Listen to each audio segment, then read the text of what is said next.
Hello everyone, welcome to our channel ISC Steno. We are starting the passage at speed of 80 words per minute. Start.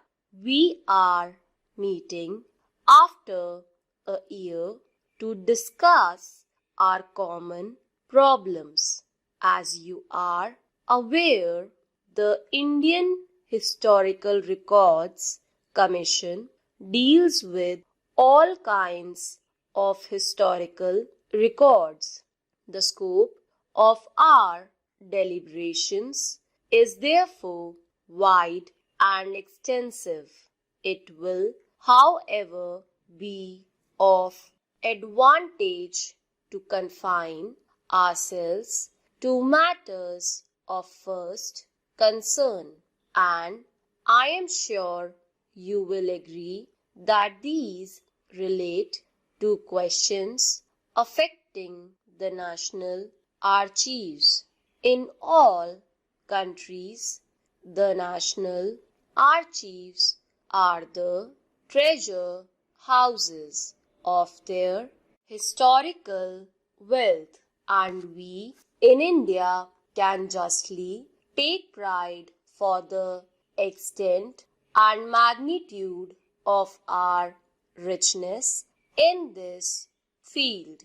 Our national archives contain a vast collection of records, but systematic series begin from 1672. Some of the latest records are as late as 1999. They therefore tell the story of nearly 300 years of a most interesting and momentous period of India's history.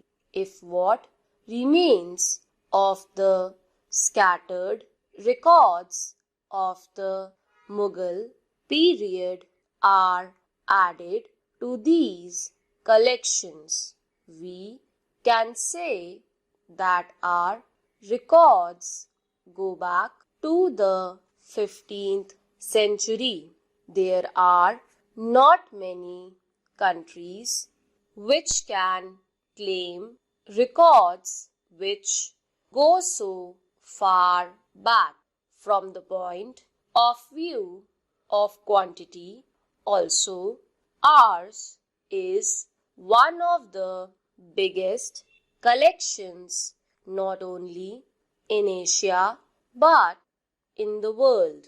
I cannot give you the exact number of our records, for much work of indexing and cataloging still remains to be done, but to give you some idea of the extent of the collection, I may say that if all these records are assembled in one place, there is no building in India big enough to contain all of them.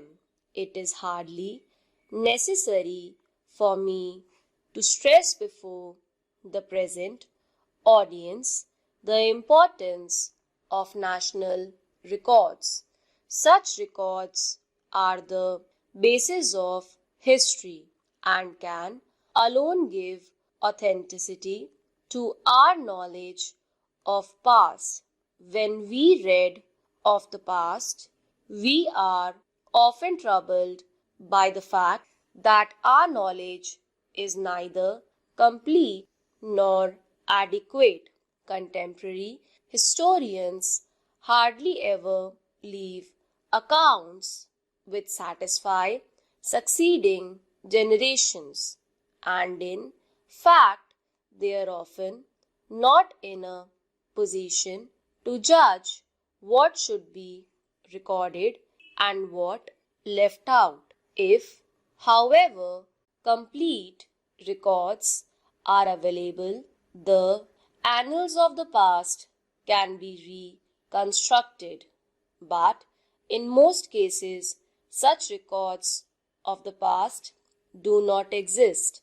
We know that during the Mughal period, India had the instruments of civilized law. During the 19th century, the European states adopted the convention that all the state records should be open to the public. After a lapse of 50 years, the records of the Napoleonic era were thus released to the public in about 1870. The Napoleonic era was a period of great progress in different fields, and it was described contemporaneously by many well-known historians. In fact, all the known methods of history writing ever used in making the Napoleonic period vivid to the public of the day, but even then, when the official records became available in 1870, it was found that our knowledge of the period was both enriched and altered. Much new light was thrown on obscure incidents and happenings. Many old opinions had to be revised in the light of the new information.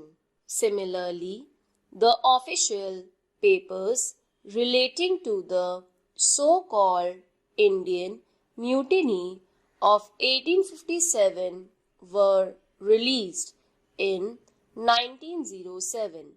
The Government of India published a 3-volume history of the mutiny based on these records.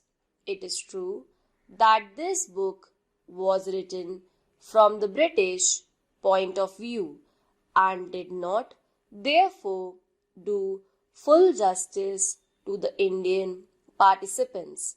It is therefore necessary that these records should be examined afresh and a true account of the period written in as objective a manner as possible. Even then, the official history, which was based on these records, revealed many facts that were previously unknown and corrected many of our wrong ideas about the different characters who participated in these momentous happenings. These two examples show how essential records are for a true interpretation of history.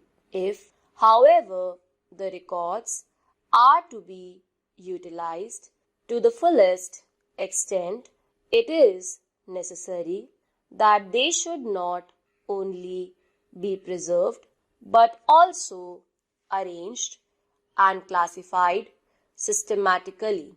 There must also be sufficient number of scholars with the necessary knowledge and scientific attitude to take full advantage of the information contained in them. In our national archives, we have an immense storehouse of such records, but two things have stood in the way of our utilizing them fully. One, we have not been able to make arrangements for all the records to be kept in one place. And two, we have not been able to appoint the staff necessary for the completion of the work of classification and indexing of the available records. In 1998, I had intended that the government of India should undertake this task at an early date, and accordingly a scheme was drawn up for the improvement of the tempo and the quality of the work later. Stop.